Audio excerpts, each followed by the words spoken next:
ओम नमः श्रीदेव्यः। ओम नमः श्रीदेव्यः। ओम नमः श्रीदेव्यः। मंगलम भगवान वीरो मंगलम गौतमोमणि मंगलम कुंद कुंदाद्यो जैन धर्मोस्तु मंगलम सर्वमंगल मांगल्यम सर्वकल्याणकारकम प्रधानम सर्वधर्माणां जैनम जयतु शासनम जैनम जयतु शासनम। मुक्ता मुक्तैकरूपो यः कर्म भी संविदादिना अक्षयं परमात्मानं ज्ञानमूर्ति नमामि तम्। सर्वकर्म से मुक्त हुए पर जो ज्ञानादि युक्त सदा एक रूप अक्षय परमात्म ज्ञान मूर्ति को नमन सदा।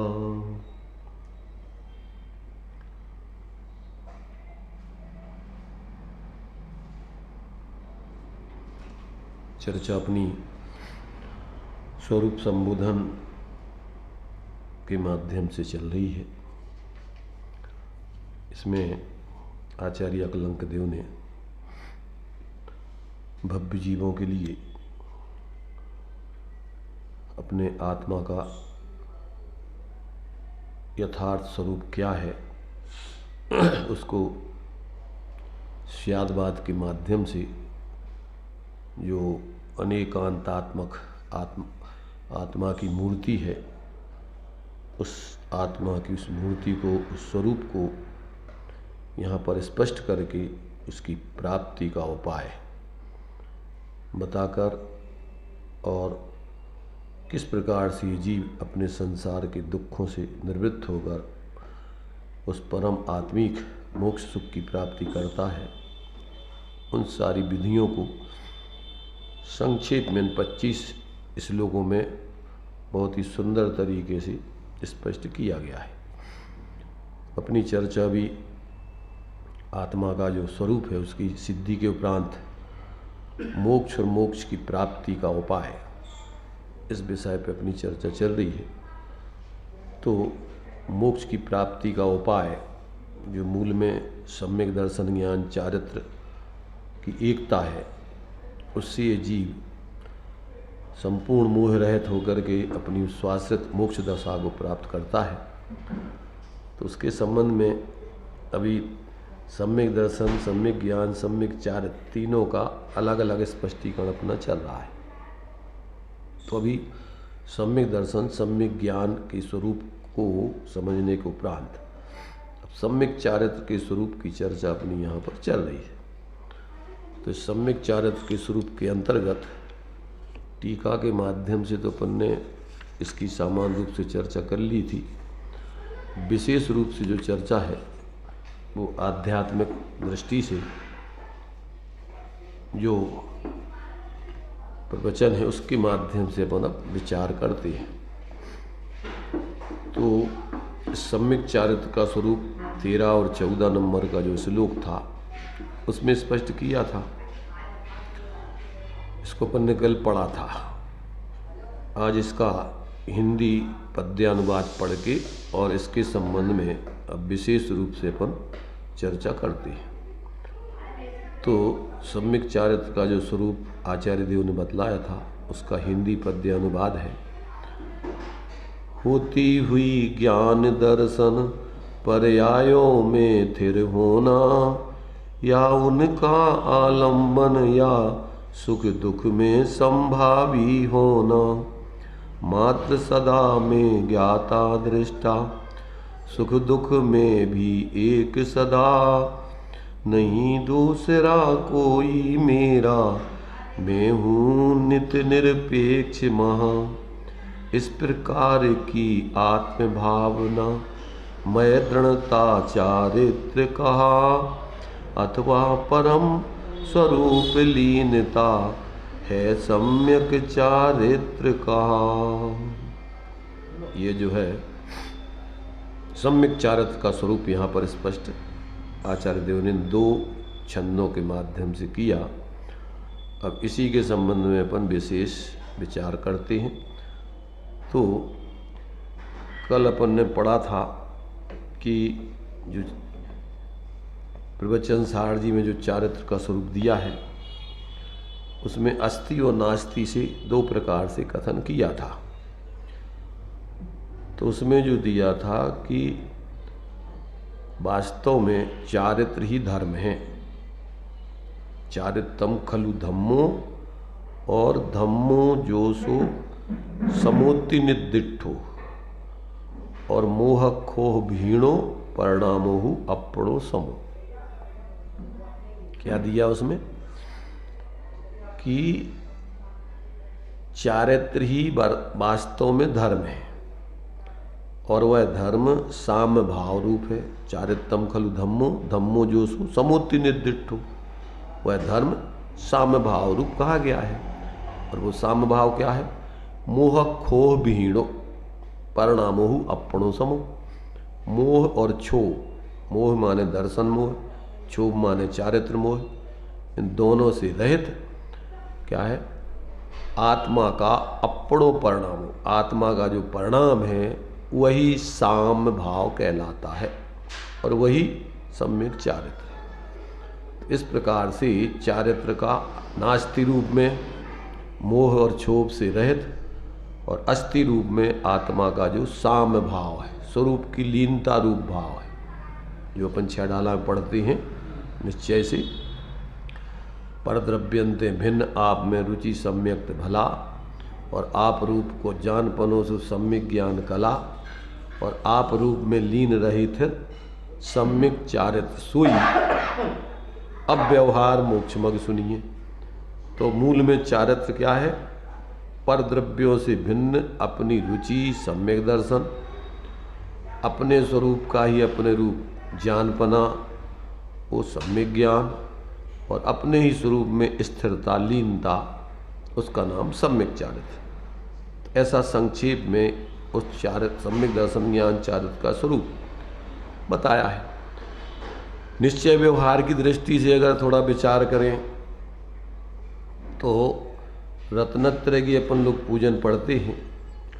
उस रत्नत्रय की पूजन की रत्नत्रय सम्यक दर्शन सम्यक ज्ञान सम्यक चारित्र की जयमाल में सबसे पहले ऊपर जो है दोहा दिया रहता है। तो उसमें जो है परमार्थ से माने सम्यक दर्शन सम्यक ज्ञान सम्यक चारित्र का निश्चय व्यवहार से स्वरूप दिया।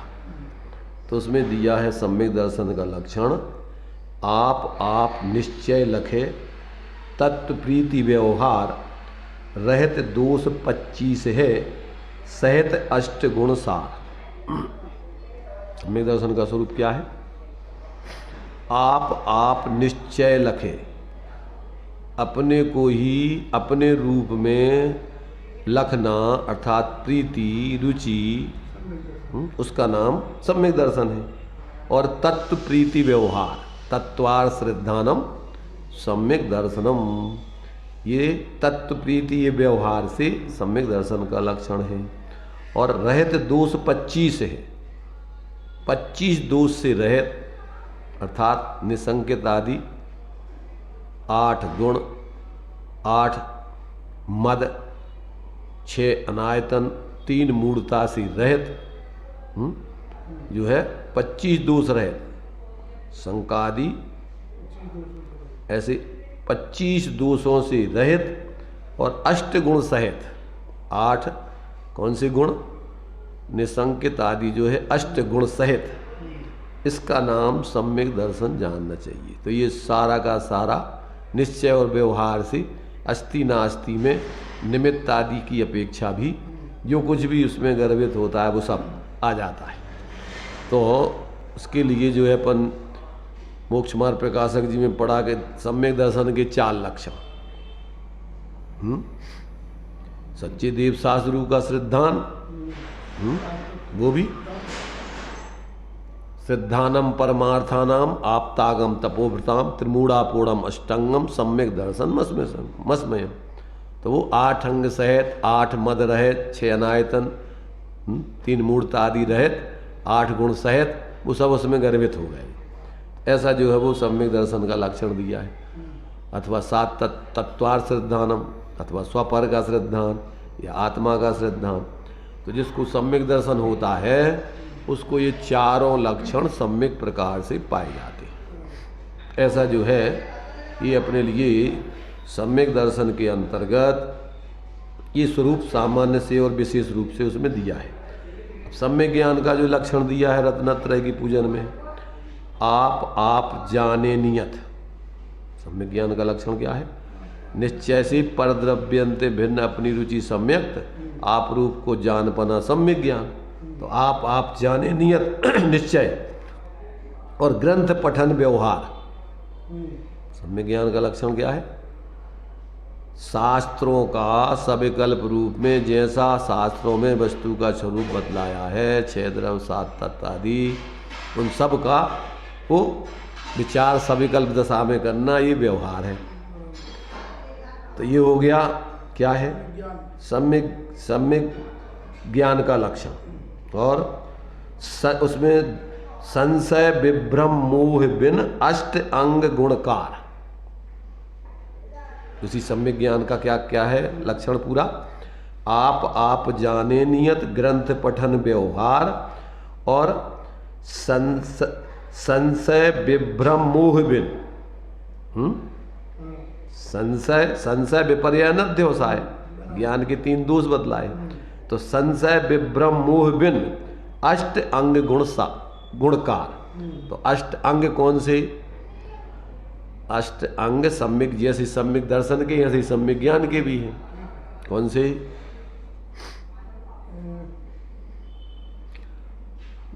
शब्दाचार, अर्थाचार, उभयाचार, कालाचार, विनयाचार, बहुमानाचार, उपधानाचार, अनिन्नवाचार। ये 8 गुण सहित, इन 8 दोषों से रहित ये 8 गुण सहित, ये 8 गुण होने चाहिए। समय अपने लिए जो है शुद्ध शब्दों का अर्थ पढ़े, उनके सही अर्थ जाने, दोनों को शुद्ध करे, सही समय पर करे, विनय पूर्वक करे, बहुमान पूर्वक करे। तो ये सारे के सारे अपन को जो है याद करते हुए उपधानाचार याद करते हुए करे, और जिससे समझे पड़े उसका नाम आदि ना छिपाए। तो ये सारे सम्यक ज्ञान के अंतर्गत अपने लिए व्यवहार से उसके गुण बतलाए। ऐसे जो है ये सम्यक ज्ञान का स्वरूप बतलाया। अब सम्यक चारित्र में क्या बतलाया? आप थिर नियत नय, अपने स्वरूप में स्थिरता, आप रूप में लीन रहे थिर, सम्यक चारित्र। तो आप थिर नियत नय, निश्चय नय से अपने स्वरूप में ही अपने स्थिरता। तो ये है निश्चय से सम्यक चारित्र है। और तप संयम व्यवहार, व्यवहार में क्या है? संयम आदि जो है ये सब व्यवहार से।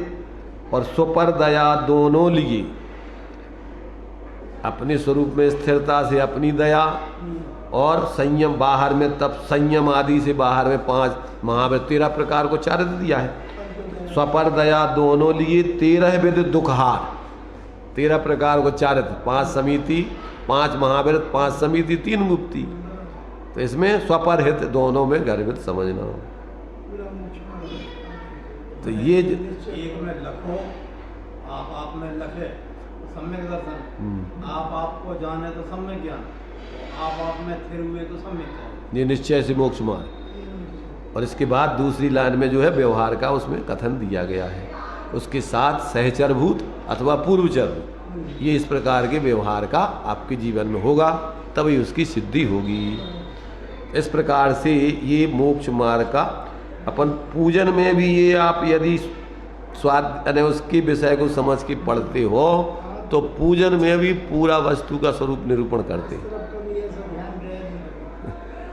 तो अब वही तो कहे ध्यान नहीं गया तो अपन को रूढ़ी से अपन ने पूजा कर ली, सब कर ला, पर ऊबे को प्रयोजन कहा तो ज्ञानियों ने लिखी कहा थी, मैं कहा अपन नहीं समझो कैसी। तो इस प्रकार से ये अपने लिए क्या है, ये उसका सारांश रूप में अपन ने स्वरूप, अब उसका अपन ने जो विस्तार रूप में इसका दिया है, थोड़ा देखिए उसके बारे में अपन विचार करते हैं अब थोड़ा दृष्टांत आदि दे करके, ताकि विषय सम्यक चारित्र का स्वरूप अपन अब समझ रहे हैं। तो इसमें देखिए यहाँ कहते हैं 13 नंबर का छंद 13, 14, 2 श्लोक जो है इसमें सम्यक चारित्र के दिए, उसमें अभी 13 नंबर के श्लोक के ऊपर से अपन यहाँ विचार कर रहे हैं। तो यहाँ दर्शन ज्ञान चारित्रेषु उत्तरोत्तर भाविषु स्थिर मालंबनम यदवा माध्यस्थम सुख दुखियु, इसके आधार से अपन अब ये विचार करते हैं। कहते हैं उत्तरोत्तर भावी दर्शन ज्ञान चारित्र में स्थिर आलम्बन की सम्यक चारित्र रूपता का यहाँ पर अब खुलासा चलता है, क्योंकि सम्यक दर्शन ज्ञान पूर्वक ही सम्यक चारित्र होता है, इनके बिना तो सम्यक चारित्र होता नहीं है। तो इसलिए इनके जो है सहित जो स्वरूप की स्थिरता रूप आत्मा का चारित्र है, कहते हैं अब उसकी क्या है, रत्नत्रय की किस प्रकार से सिद्धि है। तो रत्नत्रय के प्रसंग में सम्यक दर्शन सम्यक ज्ञान का स्वरूप तो बताया, अब हमने पहले समझ ही लिया है सम्यक ज्ञान सम्यक दर्शन सम्यक ज्ञान। इस श्लोक में सम्यक चारित्र का स्वरूप बतला रहे हैं। आत्मा में दर्शन ज्ञान चारित्र ये 3 गुण हैं। आत्मा में कौन से 3 गुण हैं? दर्शन यानी श्रद्धा, यहाँ दर्शन माने वो जो है दर्शनावरण कर्म के अभाव वाला दर्शन नहीं है, यहाँ पर श्रद्धा गुण, दर्शन ज्ञान चारित्र, श्रद्धा ज्ञान और स्थिरता रूप, ये 3 गुण हैं। और इन 3 गुणों के परिणमन भी प्रति क्षण चलते ही रहते हैं सबके जीवन में। तो अब मेरे में विश्वास करने का गुण है, सामान्य से विश्वास किए बगैर वो जीव रहता नहीं है, कहीं ना कहीं विश्वास करेगा, बिना विश्वास के वो जी नहीं सकता है। पर में अपने रूप विश्वास करना मिथ्या दर्शन और अपने में अपने रूप विश्वास करना सम्यक दर्शन। तो यहाँ विश्वास करते हुए कहते हैं ये निरंतर जो है करते हुए जैसे अंतः सहज प्रतिभास स्वरूप समझा है, मेरे में वह ज्ञान गुण है, माना और जानने रूप जो परिणमन हो रहा है वो निरंतर ज्ञान का परिणमन चल रहा है। तो ज्ञान गुण का भी परिणमन निरंतर चलता रहता है, चल ही रहा है, जानना निरंतर होता रहता है। इसी प्रकार चारित्र गुण हैं तो उसका भी परिणमन निरंतर चलता ही रहता है, चाहे चारित्र का परिणमन किसी रूप हो, सम्यक या मिथ्या। तो कसाय रूप हो तो आत्मा में मग्नता, आत्मा में कसाय रूप हो या मग्नता रूप हो, आत्मा में मग्नता रूप ही तो प्रत्येक गुण प्रति क्षण परिणमते रहते हैं। देखो ये आत्मा में ही परिणमन हो रहा है, ये कह रहा है बाहर में नहीं हो रहा है, बाहर को तो अपन निमित्त बनाते हैं। तो ये परिणमन तो तीनों अपने में ही मगन होते हुए चलते। अब वो लक्ष्य अभिप्राय क्या है, बस इतना शांता है, चाहे वे विभाव रूप परिणम रहे हों और चाहे स्वभाव रूप, तो निरंतर इनके परिणमन चलते हैं। तो उत्तरोत्तर होने वाले यहाँ पर अब सम्यक दर्शन ज्ञान चारित्र की बात चल रही है। तो कहते हैं ये उत्तरोत्तर निरंतर जो एक के बाद एक सम्यक दर्शन ज्ञान और सम्यक चारित्र में स्थिर होना, आलम्बन होना, उसका नाम है सम्यक चारित्र। जो आत्मा का स्वरूप है और आत्मा का निरंतर परिणमन चल रहा है, उस स्वरूप में ही स्थिर होने का नाम सम्यक चारित्र है। जैसा दौलत राम जी ने भी कहा है, आप रूप में लीन रहे थिर सम्यक चारित्र सोई। तो आत्मा के स्वरूप में स्थिरता से लीन होने का नाम है सम्यक चारित्र। तो अब इतने अपने लिए यहाँ पर चूंकि मोक्ष मार्ग में तीनों गुणों का एक साथ परिणमन होता है, अब वो कितना कितना देखो, श्रद्धा गुण तो पूरे का पूरा परिणमन होता है, उसमें तो अधूरा होता नहीं, माने वो थोड़े समय के लिए तीसरा गुण स्थान छोड़ दो, दूसरा गुण स्थान छोड़ दो, वो तो एक अपवाद है, समझ लो। गिरने की अपेक्षा मुख्य रूप से समझोगे बाद में। इधर से एक बार सम्यक्त हो जाए तो चढ़ने में भी तीसरा हो सकता है, परंतु वो तो एक बहुत समय, थोड़े समय के लिए, ज़्यादा समय नहीं। पर मूल में तो दो प्रकार का परिणमन चलता है, सम्यक या मिथ्या रूप। तो अब इसका जो है सम्यक रूप परिणमन या मिथ्या रूप परिणमन पूरा ही का पूरा वो चलेगा। ज्ञान का परिणमन सम्यक या मिथ्या पूरा का पूरा होगा। पूरा का पूरा मतलब सम्यक मिथ्या, वो क्षयोपशम और छायक भाव रूप की बात नहीं चले। यहाँ सम्यक और मिथ्या, जब सम्यक दर्शन होगा तो सम्यक ज्ञान होगा ही होगा वो। तो इस प्रकार दोनों सम्यक रूप परिणमन होते हैं। अब चारित्र में जो है क्या होता है, आंशिक रूप से स्थिरता रूप परिणमन चलता है। जितनी जितनी कसाएं चली जाएंगी, जितनी जितनी स्वरूप स्थिरता करते जाओगे, उतना उतना जीवन में तुम्हारे चारित्र संबंधी निराकुलता, अतीन्द्रिय आनंद आपके जीवन में प्रकट होता जाएगा। तो ये जो है ये क्रमपन को यहाँ पर समझने लायक है। तो इस प्रकार से ये सम्यक चारित्र में अपन को सम्यक दर्शन, सम्यक ज्ञान पूर्वक ही सम्यक चारित्र होता है। तो अब चूंकि अवरत दशा वाले को अभी सम्यक चारित्र व्यवहार में कहा नहीं जाता, परंतु उसके जीवन में भी अनंतानंदी के अभाव में स्वरूपाचरण, क्या बोलते हैं उसको, देखो चारित्र गुण की अपेक्षा इसको स्वरूपाचरण बोलते हैं। गोपाल दास जी बरैया ने जैन सिद्धांत प्रवेशिका में दिया है। और श्रद्धा गुण की अपेक्षा इसी को सम्यक्ताचरण बोलते हैं, और ज्ञान गुण की अपेक्षा इसी को स्वरूप अनुभूति रूप परिणमन कहेंगे। आप रूप की जानपना तो स्वानुभूति कहें, स्वानुभूति रूप परिणमन। अब वो स्वानुभूति रूप परिणमन या तो लब्धि और उपयोग, पहले उपयोगात्मक पूर्वक होकर के ही लब्धि बनती है। तो प्रथम तो सबसे पहले उपयोगात्मक रूप में आत्मानुभूति पूर्वक आत्म प्रतीति होती है, और बाद में फिर आत्मानुभूति उपयोगात्मक रूप सदा नहीं रहती। फिर कैसी रहती है वो, लब्धि रूप में सदा जब तक सम्यक रहेगा वो उसकी अनुभूति बराबर बरतती रहेगी। तो ऐसा जो है इसके इन गुणों का परिणमन निरंतर चलेगा। तो अब उसको अपन बोलते हैं कि जब शुद्धोपयोग में जीव नहीं होता है उपयोगात्मक रूप में, तो परिणति में उसकी शुद्धता निरंतर बढ़ती रहती है। क्या बढ़ती रहती है, श्रद्धा गुण की समीचीन परिणति, ज्ञान गुण का सम्यकपना और चारित्र गुण की आंशिक शुद्धता, इसको बोलते हैं परिणति की शुद्धता। वो धारा प्रवाह जब तक जीव जिस गुण स्थान में है उतनी उतनी शुद्धता उसकी रहेगी। उपयोगात्मक रूप में उसकी दशा क्या है, भूमिका अनुसार होती रहती, शुभ और शुद्ध, जिस गुण स्थान में हो उस गुण स्थान जन वो शुभाशुभ और शुद्ध भाव सम्यक दृष्टि के होते ही रहते। देखो अशुभ भाव तो ये सोच लो आप कि मुख्य रूप से पंचम गुण स्थान तक हो सकते हैं, समझ रहे ना। आगे मुनिराज की भूमिका में तो शुभ और शुद्ध अपन पढ़ते हैं प्रवचन सार आदि पंच परमागम आदि में कि दो प्रकार के मुनि बताए हैं, शुद्धोपयोगी मुनि और शुभोपयोगी भी मुनि। क्योंकि शुद्ध उपयोग और शुभोपयोग, शुद्ध उपयोग और अशुभोपयोग में मुनिराज नहीं जाते। अपवाद रूप में कदाचित उनको जो आर्त ध्यान बताया है, कौन से गुण स्थान तक, छठवें गुण स्थान तक 3 प्रकार के आर्त ध्यान हो सकते हैं। वो तो कभी कदाचित अपवाद, इष्ट वियोगज, और वो भी लौकिक दृष्टि वाले इष्ट वियोगज नहीं, क्योंकि लौकिक तो कुछ है ही नहीं उनका, वो अपने धार्मिक दृष्टि से। सब सम्यक दृष्टियों की बात चल रही है, मिथ्या दृष्टियों की बात नहीं चल रही है। इष्ट वियोगज, अनिष्ट संयोगज, पीड़ा चिंतन, ये 3 आर्त ध्यान निदान उनके नहीं होगा। तो ये 3 क्षणिक थोड़े समय के लिए जुड़कर उसको फौरन तत्व ज्ञान के बल से और अपने गुण स्थान प्रमाण अंतर्मूल से ज़्यादा छठवां गुण स्थान रहता नहीं, अपने आप ही वो तो जैसे ही छठवें गुण स्थान के उपरांत सप्तम में जाएंगे वो नियम से उसका अभाव हो जाएगा।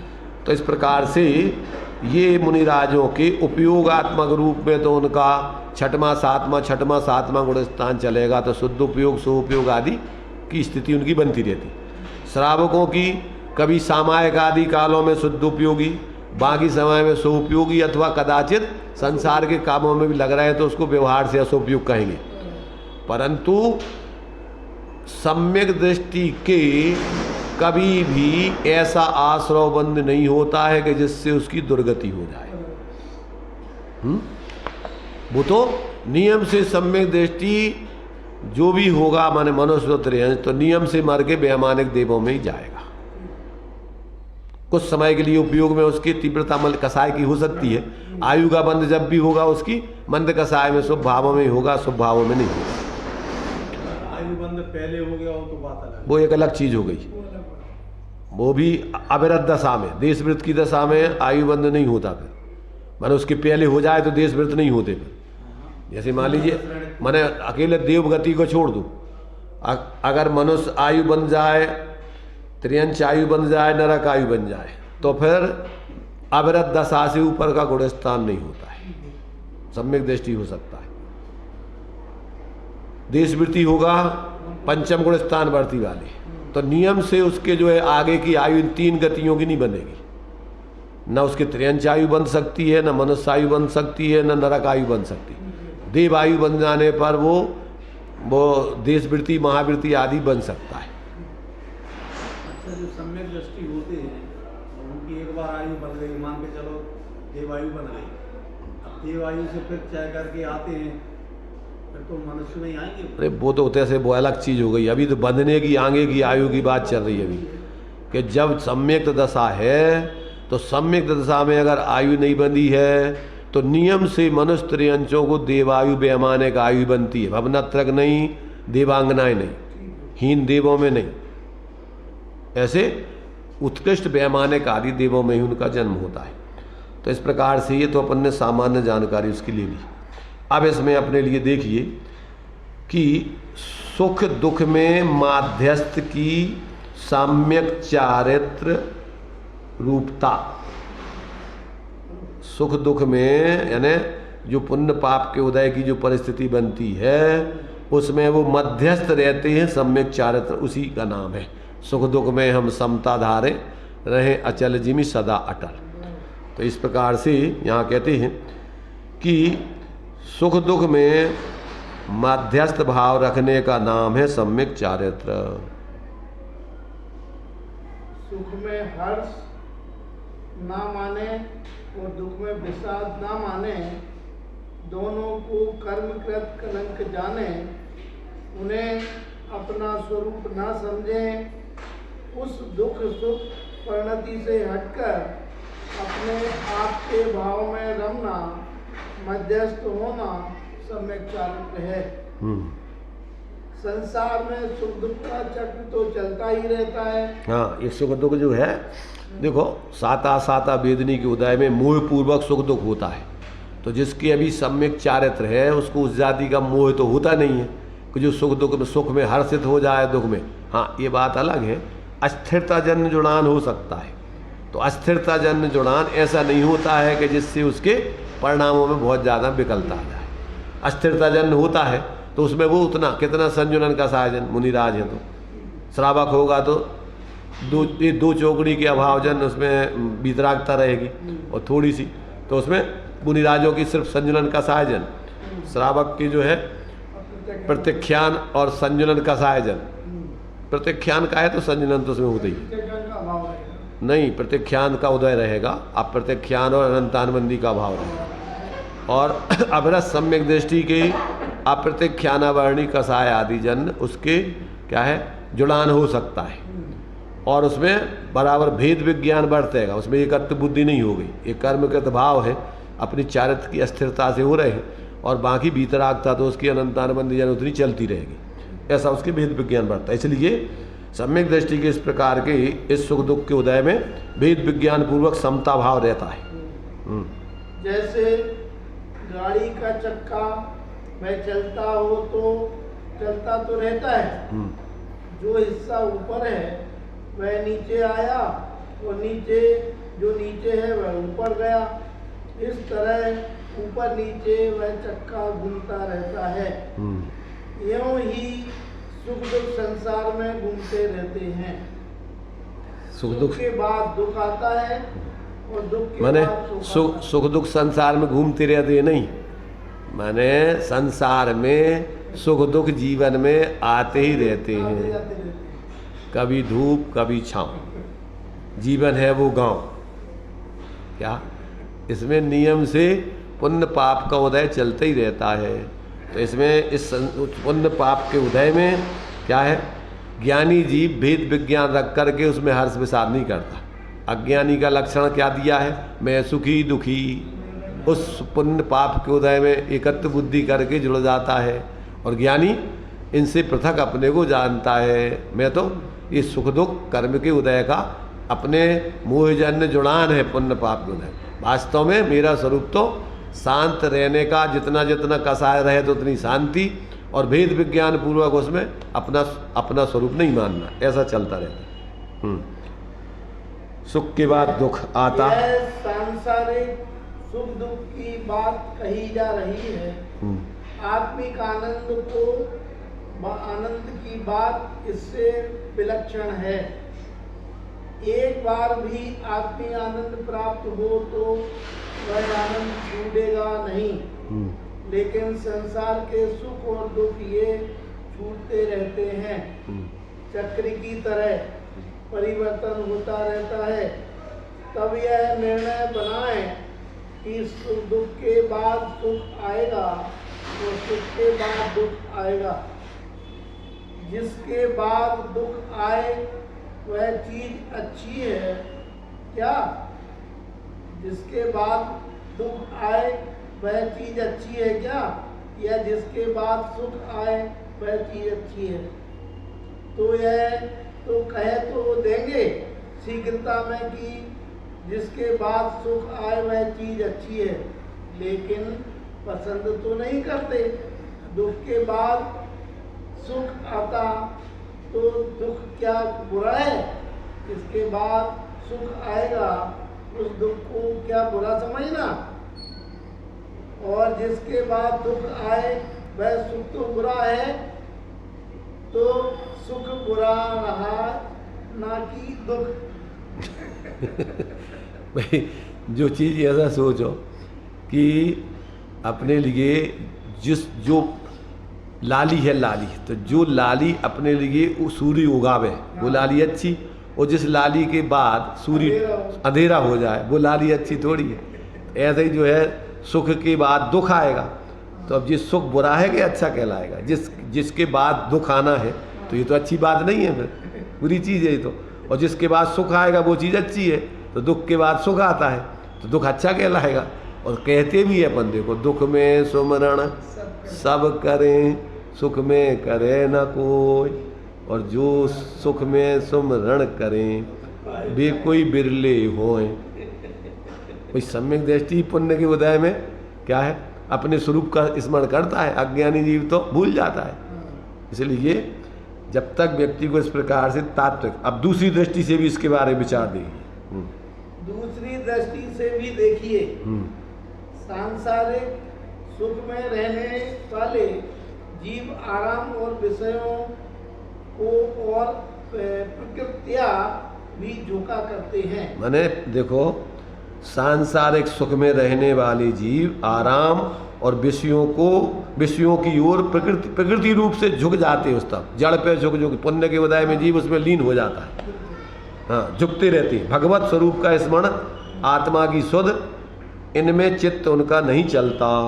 और दुख में रहने वाले जीवों को आत्मा की सुध रहती है, नीति पर वृत्ति रहती है, खोटे भाव नहीं होते हैं, प्रभु का स्मरण होता है। तो बतलाओ, सुख भला है कि दुख?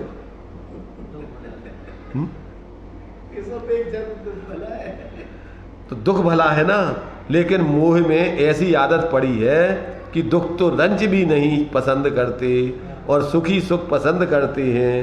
आत्मा का उत्तम सुख में बना रहना, यह तो आत्मा के लिए हितकारी। उत्तम सुख माना आत्मिक सुख। परंतु जो लौकिक सुख है, ये सुख तो आदमी क्या करता है, सुख भोग पुण्य फल हो। एक इंद्री क्या है इसमें लाली, एक इंद्री तुम्हारे स्वर्ग के जीव दूसरे स्वर्ग तक के जीव एक इंद्री तक हो जाते। क्यों? क्योंकि पुण्य के उदय को जीव छोड़ना नहीं चाहता है, उसमें आसक्त हो जाता है। और नरक के जीव सारे संगी पंचेंद्री होते हैं मर के। क्यों? वहाँ सबको बैराग बना रहता है, वहाँ से निर्वृत्त होना चाहते हैं, एक क्षण भी नहीं जीना चाहते।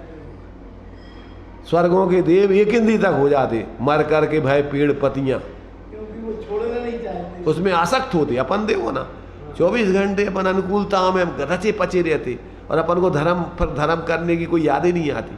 और जब पाप का उदय आता है तो हे भगवान हे भगवान हे भगवान। तो ये जो है यहाँ पर कहते भैया वास्तव में तो तुम्हारे लिए जो इंद्रिय सुख सुख नहीं है, दुख ही है, और ये वास्तव में और ज़्यादा हानिकारक है। माने पाप के उदय से ज़्यादा हानिकारक है। क्यों कि इसमें जीव बहुत ज़्यादा भ्रमित हो जाता है, उसमें आसक्त हो जाता है, उसमें उसको धर्म की याद नहीं आती। तो यह तो आत्मा के लिए मतलब जो परम उत्तम सुख है, आत्मिक सुख है, वही आत्मा के लिए हितकारी है। किंतु सांसारिक सुख व दुख दोनों अहित रूप हैं। तो सुख और दुख दोनों में मध्यस्थ रहना, उसी का नाम सम्यक चारित्र जानना। इसलिए अपन बोलते पुण्य पाप फल माय हरख बिल खो मत भाई, यह पुदगल पर जाय उपज बिन से थिर थाई। तो ज्ञानी जीव इन दोनों प्रकार की परिस्थितियों को अपने से पृथक जानकर अपने स्वरूप को ही विशेष रूप से वो स्मृति में रखते हुए उसी की आराधना करते हैं। इन बाहर के पुण्य पाप के उदय जो कर्मकृत हैं उनमें किसी प्रकार मूर्छित नहीं होते, इनमें मध्यस्थ रहते। इसका नाम सम्यक चारित्र। सुख दुख पुण्य पाप सोपयोग असोपयोग से हटकर स्वभाव में पहुंचने का अनुरोध। क्या कह रहे? सुख दुख पुण्य पाप सोपयोग असोपयोग। देखो तीन चीजें चार चीजें दी इसमें। सुख दुख पुण्य पाप सोपयोग असोपयोग से हटकर अपने स्वभाव में पहुंचने के लिए यहां पर उपदेश दिया जा रहा है। अच्छा, इतनी ही बात नहीं कि मात्र सुख दुख को ही समझना, सुख दुख को ही सुख दुख को हीन समझना यह तो ठीक है, पर सुख दुख का कारण क्या है? पुण्योदय और पापोदय। तो पापोदय से सुख प्राप्त होता है और पुण्योदय से दुख प्राप्त होता है। लेकिन जिस ज्ञानी पुरुष को मुक्ति के लिए प्रीति जगी है, मुक्ति ही चाहता है, उसके लिए पुण्य भी विपत्ति रूप लगने लगता है। पाप भी विपत्ति रूप लगता है। तो उसकी दृष्टि में पुण्य और पाप दोनों समान हो जाते हैं। क्या हो जाते हैं? जब जिसके लिए पुण्य पाप का फल नहीं चाहिए तो पुण्य पाप भी उसके लिए नहीं करना चाहिए, जब ही तो वो पुण्य पाप नहीं मिलेंगे। तो कहते हैं कि ये दोनों प्रकार के आत्मार्थी जीवों के लिए दोनों चीजें विपत्ति रूप लगती हैं, विपदा जचती हैं। तो उसकी दृष्टि में पुण्य और पाप दोनों समान है, जिसको समय सार आदि में सोने की बेड़ी और लोहे की बेड़ी कहा गया है, अथवा चंदन की आग और सामान्य लकड़ी की आग। कौन सी आग अच्छी है? तो यहाँ कहते हैं कि पाप जैसी बेड़ी ऐसे ही पुण्य की बेड़ी। पाप जैसे परतंत्र बनाए रखता है वैसे ही पुण्य भी परतंत्र बनाए रखता है। तो ज्ञानी जीव सुख दुख में समान रहता है, पुण्य पाप को भी समान जानता है। इसलिए जिन पुण्य पाप नहीं कीना, आत्म अनुभव चित दीना, तिन ही विधि आवत रोके, संबर लय सुख अवलोके। तो ये कहते हैं कि पुण्य पाप के कारण है सोपयोग और असोपयोग। अब जिसको पुण्य पाप नहीं करना है तो सोपयोग असोपयोग को भी ही जानना पड़ेगा। तो वह सोपयोग और असोपयोग को भी समान जानता है ना, हे जानता है, त्याज्य जानता है। यह बात है शुद्ध उपयोग की दृष्टि में ऐसा समझना चाहिए। तो जो ज्ञानी जीव सुख और दुख में मध्यस्थ भाव रखता है उसके सम्यक चारित्र जानो। तो उसके इन कारणों में भी मध्यस्थ भाव रहता है। लेकिन आनंद की झांकी दुख की स्थिति में पाई जा सकती है। क्या? आनंद की झांकी दुख की स्थिति में पाई जा सकती है। कितनी विचित्र बात है कि ऊपर दुख हो रहा है और भीतर तृप्ति बनी हुई है। किंतु सुख भोगने में, विषयों के भोगने में ऊपर सुख है और भीतर क्षोभ है, आकुलता है। तो सुख और दुख में दुख को पसंद करना यह कोई विवेक की बात नहीं है। सुख को पसंद करना यह कोई विवेक की बात नहीं। देखो, अपन को सम्यक दृष्टि का स्वरूप बताया है। भजन पढ़ते अपन, चिन्ह मूरत दृगधारी की मोहे रीत लगत है अटापटी, बाहर नारक कृत दुख देखे अंतर सुख रस घटा घटी, रमे अनेक सुरनि संग पर तिस परिणति से हटा हटी, चिन्ह मूरत दृगधारी की मोहे रीत लगत है अटा। तो इसमें दोनों को सम्यक दृष्टि दोनों में सजग रहता है। स्वर्ग में अगर चला गया तो वहां पर भी तिस परिणति से हटाहटी। इधर पाप के नारकृत दुख में चिन्ह अंदर सुख रस घटाघटी अंतर में, तो उसकी दृष्टि अपने स्वरूप पर रहती है। दोनों परिस्थितियों में पुण्य पाप और पुण्य पाप के उदय का फल सुख दुख दोनों में अपना स्वरूप का विस्मरण नहीं करता है वो। तो यहाँ कहते हैं कि कोई विवेकी क्या है, सुख को पसंद नहीं करते विवेक। यह कोई विवेक की बात नहीं है जो पुण्य को या सुख को पसंद करते। पसंद कीजिए मुक्ति को, आत्म ध्यान को, आत्मज्ञान को, स्वरूप रमणता को। यह बात चाहे परख में हो, चाहे दुख में हो। मुझे तो आत्मा की सुधि, माने चाहे सुख में हो चाहे दुख में हो, मुझे तो एक आत्मा की सुधि प्रिय है। और सांसारिक सुख दुख, सुख माया जाल, इससे आत्मा का कोई हित नहीं है। ऐसा ज्ञानी जान करके अपने स्वरूप की ही आराधना में सजग रहते हुए भूमिका अनुसार साधना करते हैं। यदि देखो, दूसरी बात है कि यदि जब वो स्वरूप में नहीं टिक पाते हैं, ऊंची स्थिति नहीं है, तो विवेक पूर्वक पुण्य के कार्य करते हुए भी उसमें एकत्व बुद्धि नहीं रखते। इष्टोपदेश में उसमें दृष्टांत दिया है, क्योंकि इस धर्म के अनुकूल साधनों में लगे रहने से स्वाध्याय, पूजन आदि श्रावक के षट कर्तव्य बताए। देव पूजा, गुरु उपासना, स्वाध्याय, संयम, तप और दान, षट कर्माणि दिने दिने। क्योंकि उसके स्वरूप का तो स्वरूप में तो सदा रहता नहीं है। तो स्वरूप के नजदीक बने रहने के लिए ऐसे धर्म के अनुकूल साधनों में उसकी प्रवृत्ति होती है, तो वो नियम से उसमें विशेष शुभ प्रवृत्ति पूर्वक उसके शुद्ध का लक्ष्य रहता है। उस शुभ में ही मग्न नहीं होता है। क्या त्याग शुभ क्रियाकलाप करो मत कदाचि पाप, शुभ में ना मगन हो शुद्धता विसरनी, जीवन के परिणामन की गति तीन भांत वर्णी। तो दृष्टांत इष्टोपदेश में दिया है कि जिस प्रकार से दो व्यक्ति हैं और किसी मित्र का उनको इंतजार करना है, तो एक तो गर्मी का टाइम है, एक तो धूप में खड़ा है और एक पेड़ की छाया में खड़ा है, तो समझदार कौन है? ऐसे ही पाप करके दुर्गति में जाकर अभी मोक्ष नहीं जाना है, तो कहो भैया पुण्य पाप दोनों समान है, अपन को क्या करना है? अपन तो कहते नहीं, ये समझदारी नहीं है, मूर्खता का काम है। आपको भैया पेड़ की, अबे अपन को अभी चल नहीं रहे हो तो पेड़ की छाया में खड़े हो जाओ, उसके आधार से इंतजार करो, आगे के लिए फिर अपन बढ़िए।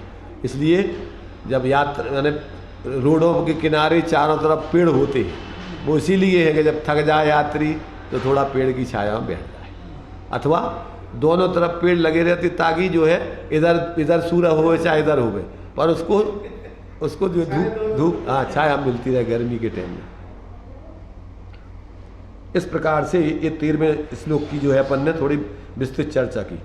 अब इसमें 14 नंबर का श्लोक जो है, इसमें भी देखिए थोड़ा सा खुलासा किया है। ज्ञाता दृष्टा हम एकोहम सुखे दुखे न चापरा इतिदम भावना दार्ढ्यम चारित्रम अथवा परम। अब ये 14वें नंबर का श्लोक है, इसका जो है थोड़ा इसके ऊपर विचार है। ज्ञाता दृष्टा रूप मानने की व सुख दुख में एकाकिता मानने की भावना में भी सम्यक चारित्र की झांकी प्रस्तुत की गई है। काय काय में ज्ञाता दृष्टा रूप अपने को जानना मानना, या सुख दुख को दोनों को समान मान करके और उसमें मध्यस्थ रहना। इन दोनों में सम्यक चारित्र की झांकी प्रस्तुत की गई है। एक में अस्थि रूप, एक में नास्ति रूप। पढ़िए। सम्यक चारित्र का लक्षण कहा जा रहा है। ध्यान से सुनो। अब तक लोग यह समझते हैं कि बाहरी क्रियाकांड एक वही सम्यक चारित्र है। यद्यपि बाहरी क्रियाकांड भी उपयोगी है, लेकिन सम्यक चारित्र का स्वरूप नहीं है।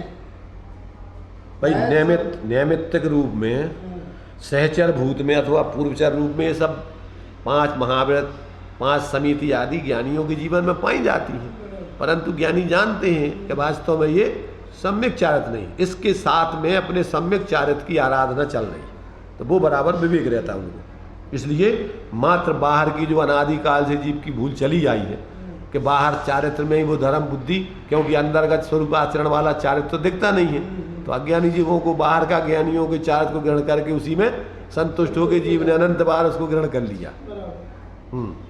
वह सम्यक चारित्र पालने वाले पुरुष के लिए किसी हिस्से में सहयोगी उपयोगी है। सम्यक चारित्र तो आत्मा का गुण है, देह का गुण नहीं है। फिर देह में क्रिया में सम्यक चारित्र कैसे होगा? रत्नात्रय आत्मा का धर्म है, वचन का धर्म नहीं है। फिर वचन में क्रिया में सम्यक चारित्र कैसे होगा? और इतनी ही बात क्या, मन की क्रिया में भी सम्यक चारित्र नहीं बसा है, क्योंकि सम्यक चारित्र आत्मा का धर्म है। हाँ, मतलब मन वचन काय और इनकी क्रियाएं माने मन से संकल्प विकल्प होते हैं, तो संकल्प विकल्प में भी चारित्र नहीं है। वचन बोलने में वचनों में चारित्र नहीं है, और हाँ, और ऐसी शरीर की क्रिया और शरीर में चारित्र नहीं, चारित्र तो आत्मा का धर्म है। मन की चेष्टा बाहरी रूप है। तो यहाँ सम्यक चारित्र का लक्षण कहा जा रहा है। ऐसी भावना में दृढ़ता का नाम सम्यक चारित्र है। यहाँ यह भावना जग रही है कि मैं ज्ञाता हूँ, दृष्टा हूँ, अकेला हूँ, सुख दुख में ही मात्र परिणमता हूँ, अन्य कोई दूसरा नहीं है। इस प्रकार की भावना की दृढ़ता होने का नाम चारित्र है, सम्यक चारित्र है। देखो यहाँ पर क्या है भाई, इन्होंने यहाँ पर ये दिया है कि सम्यक चारित्र अपन जो पढ़ते हैं, माँ चिट्ठाय, माँ जम्पाय, माँ चिंताय, किम भी जीर्ण हुई थिरो, अब पाप पमी रहो इनमें भवे चा, इनमें भवे झाणम। तो मूल में तो इन तीनों प्रकार की क्रियाओं से अलग होकर के जब जीव अपने स्वरूप में उपयोग को एकाग्र करता है, तो वहाँ ध्यान होता है, उसी का नाम सम्यक चारित्र, उसी में स्थिर होना। तो यहाँ पर जो है अपने स्वरूप की ज्ञाता दृष्टा रूप में, सुख दुख में ही मात्र माने यहाँ पर साम्य भाव दशा, उस सुख दुख में समता, उसमें भी अपन जुड़े नहीं, अपने स्वभाव पर लक्ष्य रखें। तो इस प्रकार से भावना दृढ़ता, ऐसी भावना पूर्वक की दृढ़ता का नाम सम्यक चारित्र है। अब कोई कहेगा भैया ये तो बहुत कठिन बात है, तो कहते भैया ये कठिन बात नहीं है, चित्त में बसा लेने की बात है कि सुख में और दुख में यह जीव अकेला ही। सांसारिक दृष्टि से देखो तो सुख दुख में कौन साथी है इसका? आप अकेला अवतरे मरे अकेला हो, यो कबहु जीव को साथी सगाना कोई। तो अब ये जब तक इसको ऐसा तत्व का ज्ञान नहीं होता है, तब तक इसके अंदर ऐसा अंदर में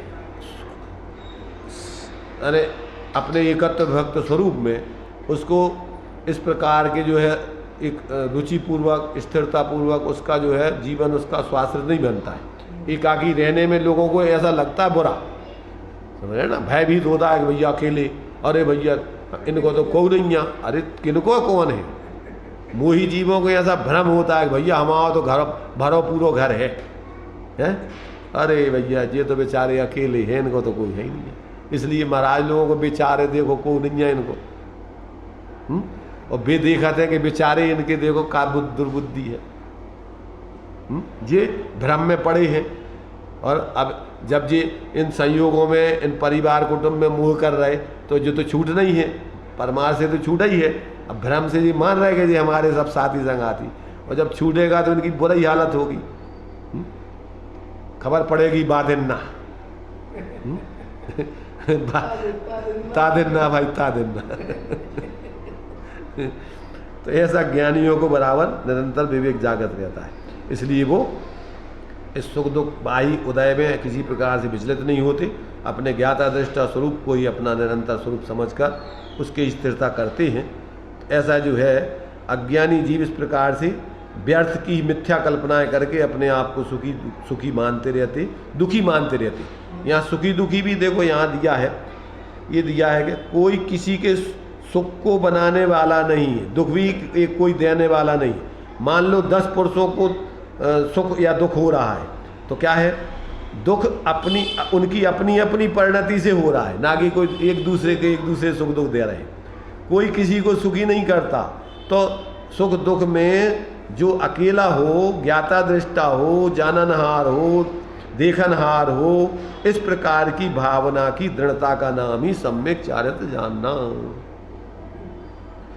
अब निसंगता में रत्नत्रय की साधना का अवसर, माने ऐसे अकेले में ही एकत्र अपन को जो बोलते ना, माने साधना वास्तव में अने एकांत में ही होती है। भीड़ भड़क्का में उपयोग व्यर्थ में ही भटकता रहता है। इसलिए एकांत साधना के लिए सहचर भूत जानना, रत्नत्रय की आराधना के लिए वो वास्तव में अनुकूल है।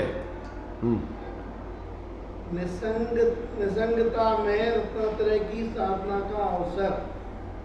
रत्नात्रय की साधना हुए बिना जीव को शांति नहीं हो सकती, और इसको साधना का अवसर होता है मुनिपद में, क्योंकि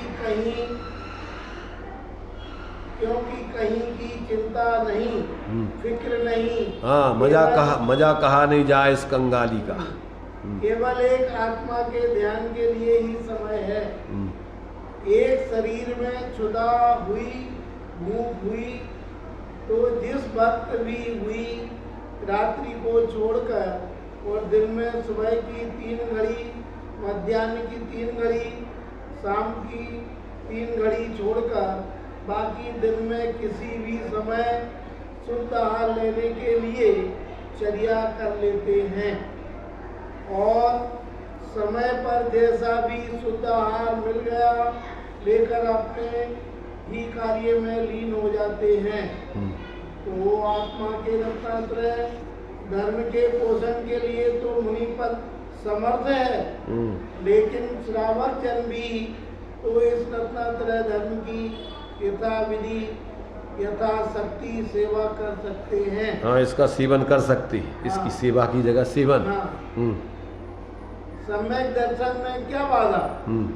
आप दुकान पर भी बैठे हैं, कहीं भी काम कर रहे हैं कार्य, लेकिन भीतर में प्रतीति रहे कि मैं आत्मा चेतन हूँ, ज्ञान स्वरूप हूँ, अमूर्त हूँ, मेरा कार्य तो ज्ञाता दृष्टा रहना है, ऐसी प्रतीति तो दुकान पर ही रह सकती है। जहाँ कहीं भी हो प्रतीति ऐसी बनाए रह सकता है। और की तो बात क्या, विषय भोग के प्रसंग में भी अपने आप के स्वरूप की प्रतीति बनाए रख सकता है। तो अपन पढ़ते ना कि कर्मों की निर्जरा का जो क्रम बताया कि अवरत सम्यक दृष्टि, सामायिक ध्यान, स्वाध्याय कर रहा हूँ, और पंचम गुण स्थान वाला कदाचित विषय आदि में प्रवृत्ति कर रहा हूँ, तो भी पंचम गुण स्थान वाले की निर्जरा उस चौथे गुण स्थान वाले की अपेक्षा चल रही हो। चौथे गुण स्थान वाले की तो संबर अकेला 41 प्रकृतियों का है, असंख्यात गुण निर्जरा नहीं होती उसकी सदा का, बस अकेले उस समय अंतर्मुहूर्त को होती है। परंतु पंचम गुण स्थान वर्ती तो सब परिस्थितियों में निरंतर असंख्यात गुणी निर्जरा करता है। तत्वार सूत्र में जो निर्जरा का क्रम बताया है, सम्यक दृष्टि, श्रावक, व्रत, अनंत वियोजक, दर्शन मोह छपक, उपशमक, उपशांत मोह छपक, क्षीण मोह, जिना, क्रमशो असंख्य गुण निर्जरा, इनके क्रम से एक दूसरे की असंख्यात गुणी निर्जरा अधिक बतलाई।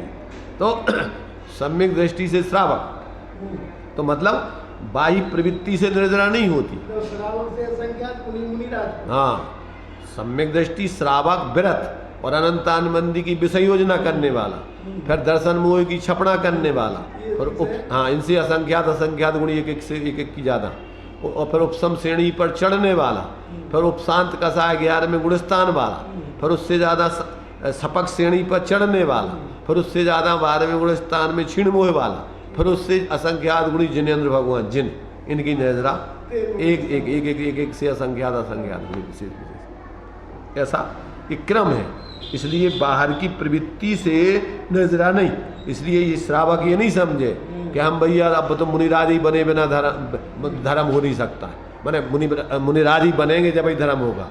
एक देश दो चौकड़ी कसाय के अभाव पूर्वक की साधना गृहस्थ धर्म में भी वो कर सकता है, पर रहेगा वो अपनी सीमा में, अनर्गल सोच नहीं, अनर्गल पदार्थों में आसक्ति नहीं, बराबर आवश्यकता जन अपने कार्य करते हुए विवेकपूर्वक जी सकता है। जो अपन बोलते हैं गेही पे ग्रह में न रचे ज्यों जलते भिन्न कमल, नगर नारी को प्यार यथा कादे में। ये सम्यक दृष्टि भी इस प्रकार कहते हैं। उसको सम्यक दर्शन में क्या है, अरे कहते और की तो छोड़ो, तुम यहाँ दुकान की बात तो छोड़ो, और की तो बात क्या, विषय भोग के प्रसंग में भी अपने आप के स्वरूप की प्रतीति बनाए रख सकता है। अब आप तीर्थंकर हैं, वर्तमान के जो है 5 तीर्थंकर छोड़ दो, ब्रह्मचारी थे, बाकी 19 तीर्थंकरों ने तो शादी की, तो उस समय मिथ्या दृष्टि के थे कि सम्यक दृष्टि थी हैं? 3 तीर्थंकर तो चक्रवर्ती थे, 96,000 रानियां भी थीं, इतना सारा 6 खंड का वैभव था, उस समय मिथ्या दृष्टि के थे कि सम्यक दृष्टि। इसलिए सम्यक दर्शन की साधना में किसी भी प्रकार से कोई बाधा कहीं पर नहीं आती, ये कह रहे हैं। तो ये कहते हैं कि सम्यक दर्शन में तो बाधा नहीं है, उतना ही सम्यक दर्शन गृहस्थ के होता है जितना कि मुनि के होता है। सम्यक दर्शन में कोई अंतर नहीं है। वहाँ यह भेद नहीं कि मुनि के सम्यक दर्शन से गृहस्थ का सम्यक दर्शन कम होता। हाँ। इसी तरह माने दोनों को छायक सम्यक दर्शन हो सकता है, तो उसमें क्या कम और बढ़। बराबर। इसी तरह भेद विज्ञान सम्यक ज्ञान की भी बात है। हाँ, भेद विज्ञान अब अपन को अपने रूप पर रूप जानने में अपन को क्या परेशानी है। सम्यक ज्ञान की भी बात है। मुनि बत हो सके श्रावकों के, केवल चारित्र में अंतर है। सो चारित्र श्रावक अनुव्रत रूप पाल सकता है, तो अपनी शक्ति माफिक चारित्र में लगना चाहिए। इसलिए अपन को मोक्ष मार्ग की साधना करने में किसी जीव को, माने सम्यक दर्शन और सम्यक ज्ञान तो चारों गति के जीव अपने जीवन में यथायोग धारण कर सकते। सम्यक चारित्र में सिर्फ देव गति और नरक गति के जीव तो सिर्फ अविरत दशा में अनंतानंदी के अभाव जन नहीं रह सकता है। त्रियंचों के पंचम गुण स्थान जन 2 चौकड़ी का अभाव भी हो सकता है, पर श्रावकों जैसी वो 11 प्रतिमा आदि रूप नहीं। और क्या है, मनुष्यों की जीवन में सभी प्रकार का चारित्र सम्यक्त आदि प्राप्त करके मोक्ष भी प्राप्त किया जा सकता है। इसलिए अपनी शक्ति प्रमाण सबको धर्म की आराधना करना चाहिए। अब इसमें इन्होंने एक सामान्य रूप से अन्य जीवों को, जो अभी इतने देश संयमी आदि नहीं है, तो कम से कम जैन धर्म में उसको रात्रि भोजन त्याग, व्यसनों का त्याग, अभक्ष आदि का त्याग, इस प्रकार से तो अपने जीवन में धारण करना ही चाहिए। तो उसमें इन्होंने क्या है, जो अपने लिए आदत होती है बीड़ी सिगरेट तंबाकू आदि इन चीज़ों का, अभक्ष पदार्थों का सेवन, मांस अन्य जितने भी ये जो अपन के लिए मद्य मांस मधु आदि हैं, ऐसा सामान्य रूप से सभी जैनों को, जो इस जैन कुल में है, उनको जीवन में पालन करना योगी है। और फिर इसके साथ में अपना यथायोग देव दर्शन, देव पूजा, गुरु उपासना, स्वाध्याय, संयम, तप और दान यथायोग वो एक सामान्य दशा में भी रह करके अपना जीवन व्यतीत कर सकते हैं। तो इस प्रकार से यहाँ सम्यक चारित्र के अंतर्गत प्रत्येक जीव अपनी भूमिका अनुसार अपने जीवन में इस प्रकार का सावधानी रख करके तत्व ज्ञान पूर्वक अपनी स्वरूप आराधना करे तो नियम से इस मानव जीवन की उसकी सफलता है। और अगर ये नहीं करेगा तो समझ लेना कि अनादिकाल से इस पंच परावर्तन संसार में भटक रहे हैं जी, वो तुम्हारा ज्यों का त्यों खड़ा रहेगा। इस प्रकार से ये अपन ने सम्यक चारित्र आदि के संबंध में थोड़ा सा विशेष विचार कर लिया। अभी तो अपना टाइम हो चुका है, यहीं अपन इसको विराम लेते हैं। जिन जो मैं बताई यह अनंत अनंत उपकार है उसके लिए जिन्हें वाणी वंदना सत बारे है, वंदना सत बार